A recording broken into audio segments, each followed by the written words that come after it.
Mr. Vandrew, do you believe that that the president could end the catch and release policy? Yes, Congressman, I do. Ms. Jayapal, do you think he could? Mr. Massey, I've already gone through all the reasons why these things don't work. The fact is that I wasn't here for that, but could you tell me, could the president end the catch and release policy? If you're talking about the mandatory detention statutes of the INA, there is no administration, including the Trump administration, that has ever complied with that because no Congress has ever appropriated the extraordinary levels of funding. Could he reinstate the migrant protection protocols? The Remain in Mexico program was actually stopped by, thank you. Could he or could he not? It was actually in effect, and I wanted to mention this actually before when Mr. Vandrew was talking about the effectiveness of the MPP program. The question here is, was it effective? So from January of 2019... No, that was not my question. My question is, could he do it? But I think the question is, why would he do it, Mr. Massey? So you're why saying would he do it? can? Because the January of 2019... I've got a bunch of questions. I know, but Mr. Vandrew was given time when he Again, was... I would just ask that the witness and... Yeah, I want to reclaim my time. Do not talk over one another. So it sounds like he could, but you don't think it would be effective. Could he enter into asylum cooperative agreements? Well, it depends what the agreements say. So maybe he could. Could he end abuses of parole authority? Mr. Massey, what you're asking is, could he do things? And what I would like to talk about is what happened when Donald Trump did those things. That is what you all don't want to talk about. Even Migration Protection Program, the Remain in Mexico program, under Donald Trump, over 1.4 million people were encountered at the southern border. And you know how many times Donald Trump put migrants into the Remain in Mexico program? Only 70,000 people were placed. Now, I'm not saying that's a good thing, but I'm just saying when you talk about these things that Donald Trump did and say they were so effective, they weren't effective. Well, let's look at the numbers. You said there were 1.4 million encounters under Trump. How many under Biden? I don't have that number in front of me, but I would just remind you that that was during COVID. So when Mr. Vandrew talks about how the numbers went down, during COVID, flights were not coming to the United States. People were not traveling around the world. There was a significant reduction in migrants across the world moving during COVID. Glad you brought up flights. Should we be paying for flights for illegal immigrants? Well, I don't know what flights you're paying for, Mr. Massey. And how many, I asked you about encounters at the border, which you didn't know, which is fine. I don't have these off the top of my head either under Biden, but it is in the resolution how many, looks like 9.3 million. How many have, according to the border control, how many have come into the country under Joe Biden? Well, I assume you have that number in front of you. Over 7 million, according to U.S. Customs and Border Protection. Do you dispute that? What I would like to say is that the numbers when these harsh policies were instituted under Donald Trump went up and not down. And as we have taken away the ability for people to have legal pathways to come to the United States, and as the situations around the world have changed, as climate change has increased, as countries have been dealing with their own issues, you have seen an increased flow, which is part of the reason we say, if you want to deal with this, then let's deal with the issues in sending countries. Is climate change a legitimate asylum claim? No, it is not. Is seeking better wages a legitimate asylum claim? Is climate change real? Yeah, changes all the time. And do you think that the threats of climate change around the world are real? I think that you have, I'm not picking on you, but I think that the people who say that it's anthropogenic really have no idea what our contribution to the climate is. And if they did, they could predict what the climate change would be, and they've failed to think do that that. greenhouse gases are helping to create climate change? Do you think it's man-made? Well, I'm glad we're having a science discussion. I'll go here any day of the week.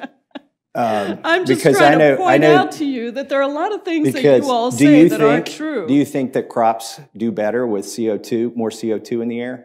I think that we should make sure that we're helping to use regenerative agriculture. And Do you want to answer that question that I just asked? I mean, I'm happy to have that discussion with you, but I think that the issue here is Let's have it. let's talk about why people are coming. What's to the this ideal country. concentration of CO2 for Mr. plants? Massey, I'm not going to have that discussion with you. But you brought it up and said you'd be happy to have it. Not in this forum. What I'd like Okay. to do is have Well, a then conversation don't. about why then, people are coming. Well, you're to the one who United brought up States. climate change as if it were a legitimate asylum you- claim. So I asked you if it's a legitimate asylum claim, and you said it's It's a legitimate not. reason for migration. Absolutely. But is it a legitimate? Should we accept illegal immigrants because their climate is changing? Mr. Massey, if you understood the immigration system, you would know that there are different categories for people to be able to come to the United States to apply. There is an asylum category, there's a refugee category, there is a category for employment, there is a category Well, I'm for not- being with family, and there are a number of reasons that drive Which is people the to come to the United States. which one is the category that allows them to break into our country illegally because the climate has changed where they live? Mr. Massey, I don't think that people are breaking into the country illegally, and I just want to say, I think, looking around the room, that I might be the only person who has actually gone through the legal immigration system.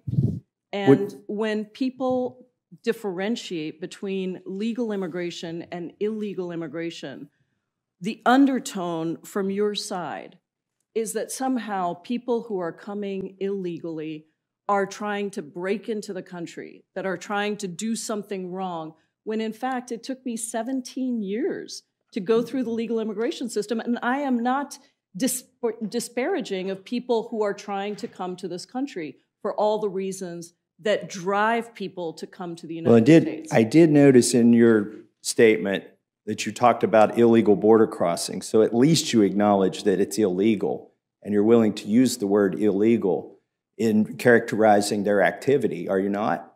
Well, sure, of course. So it's Once you- illegal for them to cross the border. The act of crossing the border, if you are apprehended within a certain radius of the border, is considered an illegal act. That is correct. And can you give me some other examples of asylum claims or refugee claims that aren't legitimate? Or is every claim legitimate? No, there's very specific asylum law, and you have Which ones are not legitimate claims? You have to meet the standards that are defined by asylum law. And by the way, a refugee is a status that's accorded when you're outside of the country versus an asylum seeker who comes to the border to claim asylum. If we were Those able are to two different intercept, categories okay, by if we were law. able to intercept everybody who's trying to enter this country illegally, and you acknowledge when they cross that border that is an illegal act, so they are breaking the law. If we were able to apprehend every single one of them, and they all claim that they're refugees or they're seeking asylum, are there any that you would reject for those claims, and under what reasons? Well, first of all, it is legal to seek asylum at the border. Okay. It is legal Which ones to would seek you asylum. reject? It is legal to seek asylum at the border. So not everybody who comes to the border and crosses is immediately engaged in an illegal act. But there are people who are not seeking asylum who come and cross the border, and if they're apprehended within a certain radius of the border, then that's considered If they that's tell you they're considered a seeking crime. asylum, would you at least give them a proceeding? You have to have a proceeding. You So, have to go through at least a determination, yes. so it seems to me like most of them that come across have been trained to say the word asylum. And then at that point, your policy would be to believe that that they should be You have to determine considered. whether or not they have a legitimate asylum claim. Okay, in that is international determination, human rights law. in that determination, what would you use to deny them asylum? What are There the is a very specific process and very specific metrics that you have to meet one of the challenges and one of the reasons President Biden asked for more asylum officers and more immigration judges is so that people could actually have their claims heard and they could actually go through the process quickly, because right now we don't have enough. And so if you're interested in having people be assessed and their claims be processed quickly, then the best thing to do would be to add immigration judges and asylum officers so that you could actually get those claims heard. And when people are given the determination, they generally leave. I hope you feel like I'm giving you enough time. I do now. Okay. Yes. Should they be, if they're seeking asylum and they commit a crime, should they be detained? Well, right now, I mean, if there's, it depends on what status they're in. These are technical questions that a lot of it depends on what status they're in. I feel like they should be detained. Do you support building a wall? I do not think that a wall is going to solve our problems, no. Do a majority of your, how would you characterize the position of your party? Does it generally support building a wall or not? I think the position of our party is we should have comprehensive, humane immigration reform that modernizes the immigration system so that we can have an orderly process for people to be able to be with their families and contribute to our economy. So not building a wall. Let me just focus on one other small set of questions. I appreciate everybody's indulgence and patience here. Are you aware that when somebody is here illegally, or maybe they say they're seeking asylum or they're a refugee or whatever their claim is, but they're not a citizen, that they are counted in the census and that is used to allocate seats in the House of Representatives? Like the population of people who are not here legally is used to be counted in the census and in the apportionment of representatives. Yes, every single person in this country is counted. So even the illegal immigrants are counted? Every person in this country is counted, and that is according to our Constitution. Should illegal, I don't think our founding fathers foresaw this situation, and I have sponsored a constitutional amendment to remedy this, but should illegal immigrants be counted for the purposes of apportioning representatives of the House or the Electoral College? If you're suggesting that people who have undocumented status should not count for the work that they do and the contributions that they make to this country, I would say absolutely I do not agree with that. I think every person should count and is important to be counted. Counted for what, though? Should they be able to vote? Well, you know, there used to be places that did allow people to vote in local elections, school board elections and things like that. But should they be able to vote in presidential races or in the House or for representatives here in the House of Representatives? I think the question is, how do we treat the people that pick our foods, are on the front lines of our healthcare crisis, are doing the farm work that we need done, are serving us in numerous ways, are doctors, lawyers, contributors to our economy, and yet are unable to get legal immigration status because Congress and Republicans in Congress over decades have refused to fix the immigration system so that we can just continue to talk about immigrants as if somehow they don't contribute and they're a drain on our economy. The CBO just came out with a study that showed that the unexpected migration into this country contributed $7 trillion to our GDP, $1 trillion more in revenues than was expected. But I never hear anybody on your side ever talk about that. All we hear is about the drain on our economy and how immigrants, including undocumented immigrants, are so terrible. I'd love to hear you talk about the contributions. The great thing about this committee is I don't have a 5-minute counter. Now, my colleagues may not agree. So what I get to do is ask you the same question again until you answer it or until it becomes painfully obvious that you won't. Should people here who are not citizens be allowed to vote for president or be allowed to vote for U.S. representatives? I think there are many places that are considering local elections and people being able to weigh in, for example, on school board elections. And I think that that's appropriate. So let me ask the question again, because I don't have a 5-minute timer. Should people who are not citizens of the United States be able to vote I am not in the advocating president? for... Please don't talk over me, and I'll give you the same courtesy. Should people who are not citizens of the United States be allowed to vote in the for president or for members of the House of Representatives? Are you including legal permanent residents as well as undocumented immigrants? I'm including, and I would like you in your answer to include asylum seeker, people who say they're seeking asylum, people who have crossed the border illegally and we don't know they're here, and people who claim to be refugees but are not citizens. Should they be allowed to vote? You know, in the presidential race or for a race for U.S. House of Representatives? I am not at this point for that, but I do think we should think about how we ensure that people, for example, are legal permanent residents. I was a legal permanent resident for quite some time for a variety of circumstances, even though technically you should be able to become a citizen when you're after 5 years. But I do think that there's a place to think about different categories of people being able to make their voice heard in our democracy, but I'm not advocating for undocumented immigrants to be able to vote in congressional or presidential elections. Now, let me get to my original question that I'm trying to get to, where I started, is should that population of people be counted toward the apportionment of representatives? So, for instance, there are probably at least 6 extra representatives for the state of California because of the policy that non-citizens are counted not just in the census, but they're also counted toward apportionment of representatives for the House and also for the Electoral College. There are only 6 representatives in total for the state of Kentucky. So there are more people in the state of California who are not citizens, who are counted for the Electoral College and counted for the apportionment of representatives than there are in the state of Kentucky. Do you think that is fair or something that we should continue doing? I think that every person deserves to be counted, yes. But for a presidential vote?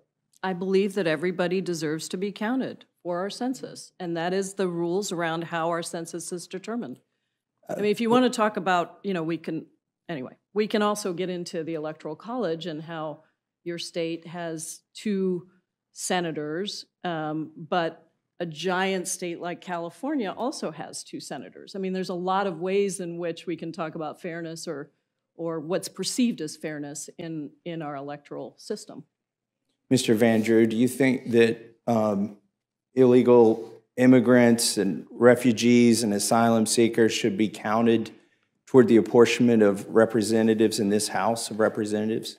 No, I don't. And there are those, and quite frankly, in confidence, those that are on the other side of the aisle of me who said that a major reason this is all occurring is because it will shift what happens with the census, which will affect the congressional apportionment, which will affect the Electoral College as well. And my person who told me that, who's a friend, and again, I would never mention his name, said, we are going to get to the point that we're bulletproof. You will never be able to win an election again. And this was somebody on the other side of the aisle talking to you? Yes, and you'll never find out who it is. Well, that's fine. Man, would they be in trouble. No, I appreciate that you're not disclosing that person, but you know, when I try to find out why do Democrats and Republicans see this so differently? Why is it that we will all with ease vote for this resolution because it's just full of common sense and things that a majority of the Americans support, and then it that's in the whereas clause, and then it resolves things that the president can do that he's not doing. So I look for what is the difference? Why would people from blue states be so adamant that this is not a problem or that these are not fixes or that it's not fixable when in fact it is? And the one thing I keep coming back to is in the census, not only do we count illegal immigrants and refugees and asylum seekers, but they count toward the Electoral College. And this predominantly helps the blue states. And so they don't even need to get them to vote, although we've heard they would let them vote in some races, maybe not others. That is a magnet. That is a magnet. That is a reason. Now you have a political reason, and I think we're getting to the crux of why the other side is rejecting this resolution. If it doesn't do anything, it should be easy for them to vote for. But the reality is it does something. It puts a fine point on what the president said at the State of the Union, the things that he said which are not true. And it shows that this president could do a lot to fix the border tomorrow.